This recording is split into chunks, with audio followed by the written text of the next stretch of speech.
got a lot of new faces, but some returning. It's kind of a mix. What's the competition? Competition's been great.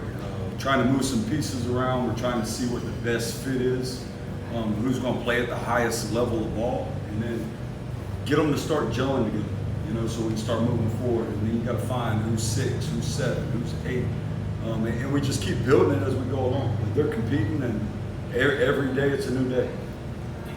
In a fall camp, when do you start thinking about one? Because you're rotating a lot of guys in there. When do you start thinking about one? I mean, obviously you got a center that you pretty much know is going to be there, but when do you just kind of start thinking about that? Every day. Every day we're trying to evaluate. We're moving pieces. We're grading the practice film. We're grading the individual film. When we have scrimmage, we'll grade the scrimmage, and then at the end of the day, it's going to be about production. Guys that are getting it done, and are getting it done at a high level, and those are the guys we want to get in there.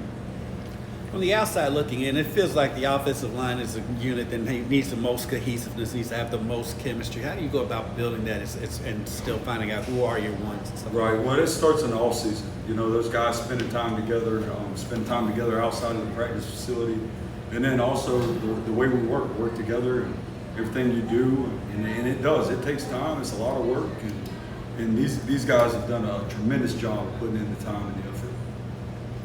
It's the overall competition between the 1s and the 2s and even the 3s at this point. Obviously, they've got to feel like there's an opportunity for them. Absolutely. There's an opportunity. It's the best guys going to go in at the end of the day. And what I tell them is, it doesn't matter if you're a 2, you're competing to be a 1. If you're a 1, you're trying not to get beat out by the 2, and vice versa, 3s and 4s, and it goes on. What's been your thoughts on some of the guys rotating with the first team tackles? Say that again. What are some of your thoughts on the guys who have been rotating with the first team tackle spots? Yeah, I think they're doing a great job. They're competing. You got Musa, you got Trevante Sylvester, you got Mac Pounders, Rasheed Miller, and then there's other guys that are playing inside that have played tackle before over time. So it's it's going to be one of those things where we can move pieces around and ultimately try to find the best spot. Richard, you've had that guy the last few years where if you needed to play tackle, he could, but he played guard, or might play this, might do that right. Kind of the swing guy or whatever you call it. Do you have one of those, or are you look? Is that I know you're always looking for it. Right, and we do, and that's the way those guys, when we teach them, we're teaching them all the positions. They're learning the concepts, they're learning the protections, they're learning the run game, and you learn it from all positions. So that way it creates the versatility in the room. The more versatile you are, the more value you have. What is it that makes Pete so good at center? Just being able to take charge and command the huddle, and he gets up to the line of scrimmage, he'll make a call, he tries to get everybody going on the same page. That's really it, it's just the presence that's there. And how do you think that will carry you as you guys look to have another strong offensive line this season? Well, it's called leadership, and those are the guys that you lean on. Those guys got to be able to be the leaders, be able to step up, and then even when things aren't good, because at some point you're going to hit adversity. And when you hit adversity, can we step it up? Can we pick it up? And can we move on and execute the next play? That's the key. When you have an opportunity to go against the D-line, what's your thought on how they're competing against the ones on the other side? Right. So every rep we take, whether it's a live rep or a thug, whatever the tempo of the drill is, it's a game rep for us. We have to get ready to compete like it's a game. Every time we step in, every time we take a rep, it's a game rep. And if we continually do that, we'll be ready at the end of the day.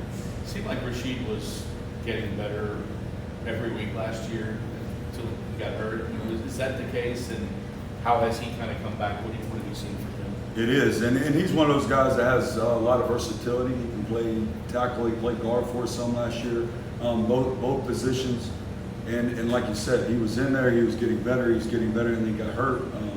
Same thing, you see him every day, he's competing, it's important to him, he's taking advantage of his opportunities. What about Lance? What have you seen with him and maybe his improvements since he got here before last year? Right, Lance is extremely athletic, he's extremely smart, so he knows the calls, he knows the assignments, he knows how to respond, he knows how to react, and he does it at a high level.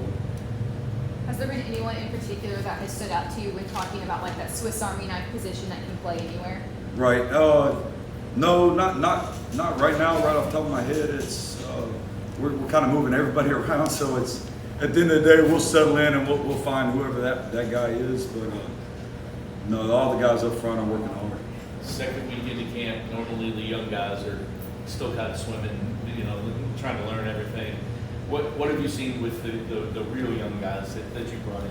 Yeah, it's there's up and downs. It's the biggest thing for those guys is being consistent, knowing what to do. It's a lot, and it's a lot very quickly. So the more they can start to settle in and be consistent in what they're doing, the better off we're going to be at the long run.